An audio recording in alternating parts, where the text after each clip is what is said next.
அன்பாளன் இந்த அனைத்து நல்ல உள்ளங்களுக்கும் வணக்கம் நண்பா. நாம் இந்த வீடியோவில் பார்த்திங்கன்னா தமிழகத்தில் எந்த ஒரு எக்ஸாமினேஷனுமே இல்லாமல் தேர்வு இல்லாமல் உங்களை பார்த்திங்கன்னா நேர்காணலில் மட்டும் வச்சு பார்த்திங்கன்னா உங்களை ரெக்குயர்மெண்ட் பண்ணுறாங்க. இந்த 2025 பொறுத்த வரைக்கும் பார்த்திங்கன்னா நிறைய ஜாப்பு நேர்காணலில் மட்டுமே பார்த்திங்கன்னா தமிழ்நாட்டில் வச்சு எடுத்துக்கிட்டு இருக்காங்க. இந்த ஜாப்பு விண்ணப்பிக்கிறதுக்கு எந்த ஒரு கட்டணமும் இல்லைன்னு சொல்லி கொடுத்துருக்காங்க, அப்ளிகேஷன் சார்ஜ். ஆனால் பார்த்திங்கன்னா நீங்கள் போஸ்ட்டில் அனுப்புகிற சார்ஜ் மட்டும்தான், நீங்கள் வேறு எந்த கட்டணமும் பார்த்திங்கன்னா தனியாக செலுத்த தேவையில்லைன்னு சொல்லி கொடுத்துருக்காங்க. கல்வி தகுதி பொறுத்த வரைக்கும் பார்த்திங்கன்னா நீங்கள் டிகிரி படிச்சிருந்தீங்களா, ஏதாவது ஒரு டிகிரி நீங்கள் பார்த்திங்கன்னா படிச்சிருந்தாவே போதும். நம்ம பார்த்திங்கன்னா எவ்வளோ வேக்கன்சி, எந்தெந்த ஜாப்க்கு என்னென்ன டிகிரி படிச்சிருந்தா எலிஜிபிள் எல்லாமே பார்த்திங்கன்னா நான் இந்த வீடியோவில் சொல்லியிருப்பேன். அதேமாதிரி எந்த ஜாப்பாக இருந்தாலும் முக்கியமாக நம்ம கவனிக்க வேண்டியது என்னென்னு பார்த்திங்கன்னா அப்ளிகேஷன் ஃபார்ம் தான். அந்த அப்ளிகேஷன் ஃபார்ம் நம்ம மிஸ்டேக்காக நம்ம பார்த்திங்கன்னா அப்ளிகேஷன் ஃபார்ம் பார்த்திங்கன்னா நம்ம மிஸ்டேக்காக ஃபில் பண்ணி அனுப்பிட்டோமா நம்மளுடைய அப்ளிகேஷனை நிராகரிச்சிருவாங்க. அந்த மாதிரிலாம் நிராகரிக்காமல் பிழையின்றி எந்த ஒரு மிஸ்டேக் இல்லாமல் நம்ம பார்த்திங்கன்னா எப்படி விண்ணப்பிக்கிறது எல்லாமே நான் உங்களுக்கு சொல்லிக் கொடுக்குறேன். அதை பார்த்து நீங்கள் பார்த்திங்கன்னா அப்படியே விண்ணப்பித்து அனுப்புங்க. உங்களுக்கு பார்த்திங்கன்னா ஜாப் பார்த்திங்கன்னா கிடைக்கும். இது மாதிரி வாய்ப்பு பார்த்திங்கன்னா நீங்கள் தவற விட்டுறாதீங்க. தவற விட்டிங்களா பார்த்திங்கன்னா மறுபடியும் பார்த்திங்கன்னா உங்களுக்கு கிடைக்காது. அதனால் கிடைச்ச வாய்ப்பு பார்த்திங்கன்னா நீங்கள் யூஸ் பண்ணிக்கங்க. இப்போ வாங்க நாம் பார்த்திங்கன்னா அப்ளிகேஷன் ஃபில் பண்ணுறது, நோட்டிஃபிகேஷன் எல்லாமே பார்க்கலாம்.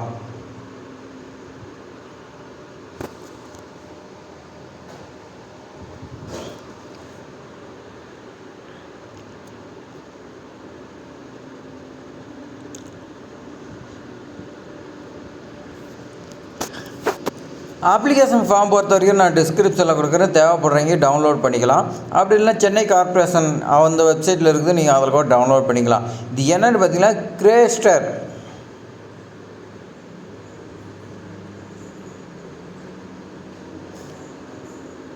ஜாப் பார்த்திங்கன்னா greater Chennai corporation public health department சொல்லி பார்த்திங்கன்னா கொடுத்துருக்காங்க. இந்த ஜாப் பொறுத்த வரைக்கும் கான்ட்ராக்டர் பேசிஸ் தான் பண்ணி பார்த்திங்கன்னா உங்களை எடுக்கிறதா சொல்லி கொடுத்துருக்காங்க. ரீசெண்டாக எடுத்த பாஸ்போர்ட் சைஸ் ஃபோட்டோ, அதாவது ஒரு 3 மாதத்துக்குள்ளே நீங்கள் எடுத்துருந்தீங்களா அந்த போஸ்டிங் பார்த்திங்கன்னா ஒரு 3 மாதத்துக்கு உள்ளே நீங்கள் ஃபோட்டோ எடுத்துருந்தீங்களா அந்த ஃபோட்டோவை அப்படியே ஒட்டிடுங்க. அடுத்து பார்த்திங்கன்னா நேம் ஆஃப் த போஸ்ட் பார்த்திங்கன்னா அவங்களே கொடுத்துட்டாங்க என்னென்ன போஸ்டிங்கிறத, அதனால் நீங்கள் பார்த்திங்கன்னா எதையும் எழுத்தவில்லை. அடுத்து கீழே பார்த்திங்கன்னா நேம் பார்த்திங்கன்னா கேட்டிருக்கேன். எந்த ஒரு மிஸ்டேக் இல்லாமல் நீங்கள் பார்த்திங்கன்னா அப்படியே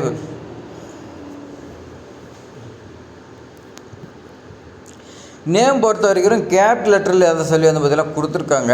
கேப் லெட்டரில் ஜாயினிங் லெட்டரில் எழுதுறாதீங்க, நல்லா தெளிவாக புரியும்படி எழுதுருங்க. அடுத்து உங்களுடைய ஃபாதர் நேமோ ஹஸ்பண்ட் நேமோ பார்த்திங்கன்னா கேட்டிருக்காங்க. கல்யாணம் ஆயிருந்தால் நீங்கள் பெண்களாக இருந்தீங்களா, நீங்கள் பார்த்திங்கன்னா ஹஸ்பண்ட் நேம் பார்த்திங்கன்னா எழுதுருங்க. அடுத்து உங்களுடைய டேட் ஆஃப் பர்த் பார்த்திங்கன்னா கேட்குறாங்க. அந்த டேட் ஆஃப் பர்த்துக்கான ப்ரூஃப் பார்த்திங்கன்னா நீங்கள் வைக்கிற மாதிரி இருக்கும். நீங்கள் டிசி அப்படி இல்லைனா பார்த்திங்கன்னா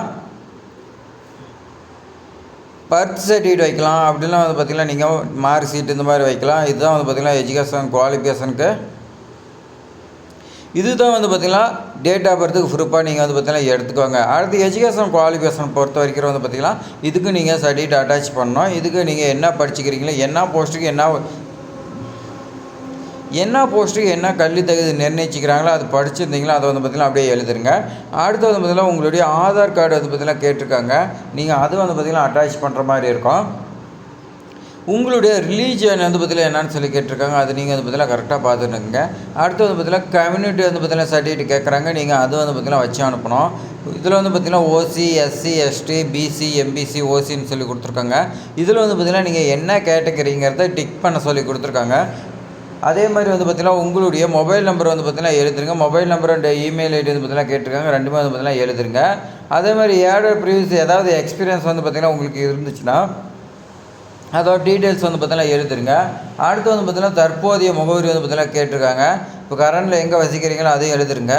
அட்ரஸ் உங்களை பார்த்திங்கன்னா அட்ரஸ் பர் கம்யூனிகேஷன் சொல்லி கொடுத்துருக்காங்க. இதில் பார்த்திங்கன்னா உங்களுக்கு லெட்டர் அனுப்புனா வரணும். அதனால் பார்த்திங்கன்னா எல்லாமே பர்மனெண்ட் அட்ரஸ் இது பார்த்திங்கன்னா சேமாக தான் இருக்குது. அதனால் பார்த்திங்கன்னா அதே எழுதுருங்க. அடுத்து பார்த்திங்கன்னா மேலே சொல்லப்பட்ட எல்லா தகவலும் பார்த்திங்கன்னா கரெக்டு, நான் பார்த்திங்கன்னா பொய் எதுவும் சொல்ல அப்படின்னு பார்த்திங்கன்னா கீழே கொடுத்துருக்காங்க. அதனால் பார்த்திங்கன்னா அதை படித்து பார்த்துட்டு கீழே பார்த்திங்கன்னா சைன் பண்ணிடுங்க. அந்த சைன் பண்ணும்போது பார்த்திங்கன்னா அந்த சைன் பண்ணும்போது அது கீழே பார்த்திங்கன்னா டேட்டு போட சொல்லி கொடுத்துருக்காங்க. என்றைக்கு சைன் பண்ணுறீங்களோ அந்த டேட்டு கீழே போட்டுங்க. லெஃப்ட் சைடில் வந்து பார்த்திங்கன்னா ப்ளேஸ் அண்ட் டேட்னு கொடுத்துருக்காங்க பாருங்கள். எந்த ப்ளேஸில் நீங்கள் விண்ணப்பிக்கிறீங்களோ அந்த ப்ளேஸோட நேம் போட்டு டேட் வந்து பார்த்திங்கன்னா நீங்கள் போட்டுருங்க. அடுத்து வந்து பார்த்திங்கன்னா குறிப்பு கொடுத்துருக்காங்க, நல்லா நோட் பண்ணிங்க. அப்ளிகேண்ட் வந்து பார்த்திங்கன்னா ரீசெண்டாக எடுத்த பாஸ்போர்ட் சைஸ் ஃபோட்டோ வந்து பார்த்திங்கன்னா இருக்கணும். அதே மாதிரி செல்ஃப் அட்டஸ்டேட் வந்து பார்த்திங்கன்னா பொண்ணுன்னு சொல்லி கொடுத்துருக்காங்க.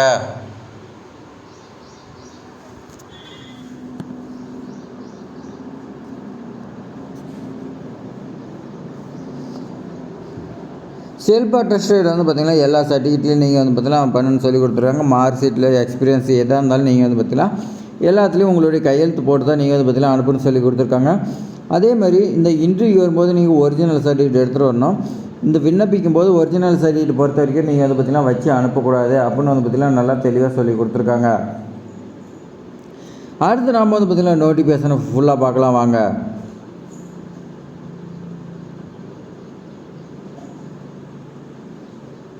இப்போ இடைஞ்சலுக்கு போயிட்டாப்பா எல்லாம் ஏன்டா பெற்று விட்டு அக்க போரு.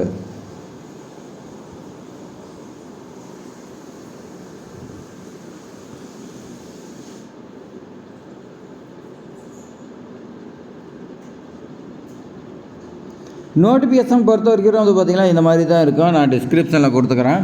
அதில் என்ன சொல்லியிருக்காங்கன்னா ஒரு சில போஸ்டிங்லாம் இருக்குது. எத்தனை போஸ்டிங்னா 56 போஸ்டிங்னு நினைக்கிறேன். எவ்வளோன்னு சொல்லி நான் பார்க்கலாம். அதில் வந்து பார்த்திங்கன்னா நேஷனல் அர்பன் ஹெல்த் மிஷன் வந்து பார்த்திங்கன்னா கான்ட்ராக்ட் பேசிஸ் பண்ணி தான் வந்து பார்த்திங்கன்னா உங்களை எடுக்கிறதா சொல்லி கொடுத்துருக்காங்க. கான்ட்ராக்டாக இருந்தாலும் உங்களுக்கு வந்து பார்த்திங்கன்னா சேலரி பொறுத்த வரைக்கும் ஸ்டார்டிங்லேயே 90,000 இருக்குன்னு சொல்லி கொடுத்துருக்காங்க. ஃபஸ்ட்டு போஸ்டிங் வந்து பார்த்திங்கன்னா அப்ஸ்டேரிஷியன் வந்து பார்த்திங்கன்னா கேட்டிருக்காங்க. இது வந்து பார்த்திங்கன்னா மகளிருக்கான டாக்டர் வந்து பார்த்திங்கன்னா கேட்டிருக்காங்க. நீங்கள் எம்பிபிஎஸ் பொறுத்த வரைக்கும் மெடிக்கல் காலேஜில் நீங்கள் படிச்சுட்டு மெடிக்கல் கவுன்சிலில் வந்து பார்த்திங்கன்னா இந்தியாவில் வந்து பார்த்திங்கன்னா மெடிக்கல் கவுன்சிலுக்கு தான் அதெல்லாம் நீங்கள் ரிஜிஸ்டர் பண்ணிக்கணும். அதேமாதிரி தமிழ்நாடு மெடிக்கல் கவுன்சிலில் நீங்கள் வந்து பார்த்திங்கன்னா ரிஜிஸ்டர் பண்ணிக்கணும்னு சொல்லி கொடுத்துருக்காங்க. நேஷனல் மெடிக்கல் கவுன்சில் வந்து பார்த்திங்கன்னா வித் எம்டி வந்து பார்த்திங்கன்னா நீங்கள் படிச்சிருக்கலாம்னு சொல்லி கொடுத்துருக்காங்க. அப்படின்னா நீங்கள் எம்பிபிஎஸ் வந்து பார்த்திங்கன்னா படிச்சுட்டு அதோட வந்து பார்த்திங்கன்னா diploma in obstetrician and gynaecology. Number of vacancy பொறுத்த வரைக்கும் வந்து பார்த்திங்கன்னா 17 வேகன்சி இருக்குது. உங்களுக்கு 90,000 சம்பளம்.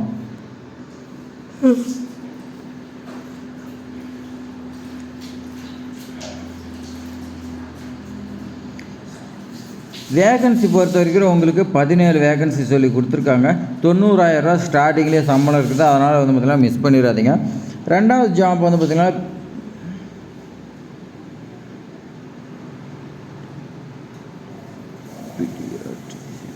ரெண்டாவது போஸ்டிங் வந்து பார்த்திங்கன்னா பீடியாட்ரிஷியன் வந்து பார்த்திங்கன்னா எம்பிபிஎஸ் டிகிரி நீங்கள் படிச்சிருந்தா போதும்னு சொல்லி கொடுத்துருக்காங்க. மெடிக்கல் காலேஜில் நீங்கள் பார்த்திங்கன்னா படிச்சுட்டு நீங்கள் ரிஜிஸ்டர் பண்ணியிருக்குன்னு சொல்லி கொடுத்துருக்காங்க. கவுன்சிலில் 12 வேகன்சி இருக்குது. 90,000 சம்பளம்னு சொல்லி கொடுத்துருக்காங்க. ஜென்ரல் சர்ஜரி வந்து பார்த்திங்கன்னா உங்களுக்கு 15 வேகன்சி, இதுக்கு 90,000 சம்பளம். நீங்கள் எம்பிபிஎஸ் படிச்சிருந்தாவே போதும்னு சொல்லி கொடுத்துருக்காங்க. எல்லா ஜாபுமே வந்து பார்த்திங்கன்னா மேக்ஸிமம் எம்பிபிஎஸ் படிச்சிருக்கணும். படிச்சுட்டு அதுக்கு மேலே வந்து பார்த்திங்கன்னா இந்த ஜாப்க்கு ஜென்ரல் சர்ஜரி நீங்கள் வந்து பார்த்திங்கன்னா படிச்சிருக்குன்னு சொல்லி கொடுத்துருக்காங்க. எம்எஸ்எல் நீங்கள் மெடிக்கல் நேஷனல் மெடிக்கல் கவுன்சில் வந்து பார்த்திங்கன்னா படிச்சுட்டு நீங்கள் ரிஜிஸ்டர் பண்ணிக்கிறேன்னு சொல்லி கொடுத்துருக்காங்க. அனிதீசிஸ்ட் வந்து பார்த்திங்கன்னா உங்களுக்கு எம்பிபிஎஸ் டிகிரி எல்லாத்துக்குமே வந்து பார்த்திங்கன்னா எம்பிபிஎஸ் தான் கேட்டிருக்காங்க. 90,000 சம்பளம் உங்களுக்கு ஸ்டார்டிங்கில் நல்லா நினச்சி பாருங்கள். 11 வேகன்சி வந்து பார்த்திங்கன்னா இருக்குதுன்னு சொல்லி கொடுத்துருக்காங்க. இந்த 90,000ங்கும்போது நீங்கள் வந்து பார்த்திங்கன்னா இவ்வளோ கஷ்டப்பட்டு வந்து பார்த்திங்கன்னா 5 வருஷமாக இருக்கட்டும், எத்தனை வருஷம் வந்து பார்த்திங்கன்னா கஷ்டப்பட்டு படிச்சிருப்பீங்க, இவ்வளோ செலவு பண்ணி. அதனால் வந்து பார்த்திங்கன்னா உங்களுக்கு ஸ்டார்டிங்லேயே 90,000 சம்பளம். அடுத்து வந்து பார்த்திங்கன்னா டென்டிஸ்ட் வந்து பார்த்திங்கன்னா உங்களுக்கு பேச்சுலர் டிகிரி வந்து பார்த்திங்கன்னா டென்டல் சர்ஜரி நீங்கள் பிடிஎஸ் படிச்சிருக்கலாம்னு சொல்லி கொடுத்துருக்காங்க. அப்படின்னா எம்டிஎஸ் போஸ்ட் கிராஜுவேட் படிச்சுட்டு மெடிக்கல் கவுன்சிலில் ரிஜிஸ்டர் பண்ணிக்கலாம். ஒரே ஒரு வேகன்சி 34,000 சம்பளம் இருக்குன்னு சொல்லி கொடுத்துருக்காங்க. மொத்தம் வந்து பார்த்திங்கன்னா 56 வேகன்சி. இந்த வேகன்சி பொறுத்த வரைக்கும் வந்து பார்த்திங்கன்னா எல்லாமே இனச்சுழற்சி முறையில் வந்து பார்த்திங்கன்னா எடுக்கிறாங்க. எந்த ஜாப்க்கு எந்தெந்த கேட்டகரிக்கு இனச்சுழற்சி எல்லாமே இருக்குது. நீங்கள் வந்து பார்த்திங்கன்னா பார்த்துங்க, நோட்டிஃபிகேஷன் கொடுக்குறேன். அடுத்து கீழே வந்து பார்த்திங்கன்னா கண்டிஷன் கொடுத்துருக்காங்க. ஒரு சில கண்டிஷன்லாம் அது என்னென்னு பார்த்திங்கன்னா இந்த ஜாப் வந்து பார்த்திங்கன்னா எங்கே ஒர்க் பண்ணணுன்னா இங்கே கிரேட்டர் சென்னை கார்பரேஷன் லிமிட்டில் வந்து பார்த்திங்கன்னா அங்கே தான் நீங்கள் ஒர்க் பண்ணுற மாதிரி இருக்குன்னு சொல்லி கொடுத்துருக்காங்க. கான்ட்ராக்ட் பீரியட் பொறுத்த வரைக்கும் வந்து பார்த்திங்கன்னா 11 மாதம் தான் இருக்குதுன்னு சொல்லி கொடுத்துருக்காங்க. அதுக்கு மேலே பொறுத்த வரைக்கும் வந்து பார்த்திங்கன்னா அவங்க எக்ஸ்டெண்ட் பண்ணுறதா இல்லையாங்கிறத அவங்க முடிவு பண்ணிக்குவாங்க. அதே மாதிரி கேண்டிடேட் வந்து பார்த்திங்கன்னா எப்பயுமே வந்து பார்த்திங்கன்னா பர்மனெண்ட்டாக வந்து பார்த்திங்கன்னா கிளைம் பண்ண முடியாது, கான்ட்ராக்ட் ஜாப்னு தான் சொல்லி கொடுத்துருக்காங்க.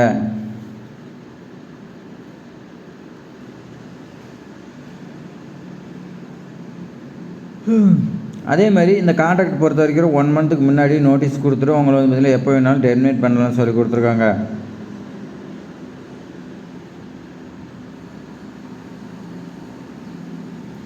அதே மாதிரி செலக்ட் ஆன கேண்டிடேட் எல்லாமே வந்து பார்த்திங்கன்னா அக்ரிமெண்ட் பண்ணி கொடுக்குன்னு சொல்லி கொடுத்துருங்க. சென்னை சிட்டி அர்பன் ஹெல்த் மிஷனுக்கு அதுக்கு மாதிரி இந்த அப்ளிகேஷன் வந்து பார்த்திங்கன்னா ஃப்ரீ ஆஃப் காஸ்ட்டில் நீங்கள் வந்து பார்த்திங்கன்னா டவுன்லோட் பண்ணி நீங்கள் வந்து பார்த்திங்கன்னா போஸ்ட் மூலிமா அனுப்பலாம்னு சொல்லி கொடுத்துருக்காங்க. அனுப்ப வேண்டிய முகவரி வந்து பார்த்திங்கன்னா கொடுத்துருக்காங்க. அது என்னென்னு பார்த்திங்கன்னா the member secretary Chennai city urban health mission. அதே மாதிரி பப்ளிக் ஹெல்த் டிபார்ட்மெண்ட்டு ரிப்பான் பில்டிங் வந்து பார்த்திங்கன்னா சென்னைன்னு சொல்லி கொடுத்து 6,03,000 கொடுத்துருக்காங்க. விண்ணப்பிக்க வேண்டிய கடைசி நாள் பொறுத்த வரைக்கும் வந்து பார்த்திங்கன்னா 9/7/2025 மாலை 5:30 மணிக்குள்ளே நீங்கள் வந்து பார்த்திங்கன்னா விண்ணப்பிச்சுன்னு சொல்லி கொடுத்துருக்காங்க. லெட்ரு வந்து பார்த்திங்கன்னா அந்த டேட்டுக்கு அப்புறமேட்டுக்கு வந்துச்சுன்னா நிராகரிச்சிரும்னு சொல்லி கொடுத்துருக்காங்க. அதே மாதிரி அப்ளிகேஷன் ஃபார்மில் வந்து பார்த்திங்கன்னா ஃபோட்டோ ஒட்டிருக்குன்னு சொல்லி கொடுத்துருக்காங்க. ரீசெண்டாக எடுத்த பாஸ்போர்ட் சைஸ் ஃபோட்டோ வந்து பார்த்திங்கன்னா நீங்கள் ஒட்டி அது மேலே வந்து பார்த்திங்கன்னா கிராஸாக சைன் பண்ண சொல்லி கொடுத்துருக்காங்க. அதே மாதிரி இந்த டெர்ம்ஸ் அண்ட் கண்டிஷன்லாம் கொடுத்துருக்காங்க. எல்லாமே நீங்கள் வந்து பார்த்திங்கன்னா படித்து பார்த்துக்கன்னு சொல்லி கொடுத்துருக்காங்க. குவாலிஃபிகேஷன் சர்டிஃபிகேட் கம்யூனிட்டி சர்டிஃபிகேட் எல்லாமே வந்து பார்த்திங்கன்னா நீங்கள் செல்ஃபாக ட்ரஸ்டட் உங்களுடைய சைன் போட்டு தான் வந்து பார்த்திங்கன்னா அனுப்பணும்னு சொல்லி கொடுத்துருக்காங்க. அவ்வளோதான் ஃப்ரெண்ட்ஸ். அப்போ வந்து பார்த்திங்கன்னா அப்ளிகேஷன் ஃபார்மு நோட்டிஃபிகேஷன் எல்லாமே வந்து பார்த்திங்கன்னா நீங்கள் பார்த்துருப்பீங்கன்னு நினைக்கிறேன். அவ்வளோதான் ஃப்ரெண்ட்ஸ். அப்ளிகேஷன் ஃபார்மு அதே மாதிரி நோட்டிஃபிகேஷன் எல்லாமே வந்து பார்த்திங்கன்னா நீங்கள் பார்த்துருப்பீங்க. உங்களுக்கு வந்து பார்த்திங்கன்னா ரொம்ப வந்து பார்த்திங்கன்னா யூஸ்ஃபுல்லாக இருந்திருக்குன்னு நினைக்கிறேன். யூஸ்ஃபுல்லாக இருந்துச்சுன்னா ஒரே ஒரு லைக் பண்ணுங்கள். ஏன்னா நீங்கள் பண்ணக்கூடிய லைக் தான் வந்து பார்த்திங்கன்னா அடுத்தடுத்து நம்ம சேனலில் வந்து பார்த்திங்கன்னா வீடியோ போடுறதுக்கு எனக்கு மோட்டிவேட்டாக இருக்கும். அதே மாதிரி உங்கள் ஃப்ரெண்ட்ஸுக்கு எல்லாத்துக்குமே ஷேர் பண்ணணுங்க. ஏதாவது டவுட்னா கமெண்ட் பண்ணுங்கள். மறக்காமல் சப்ஸ்கிரைப் பண்ணுங்கள். தேங்க்ஸ் ஃபார் வாட்சிங்.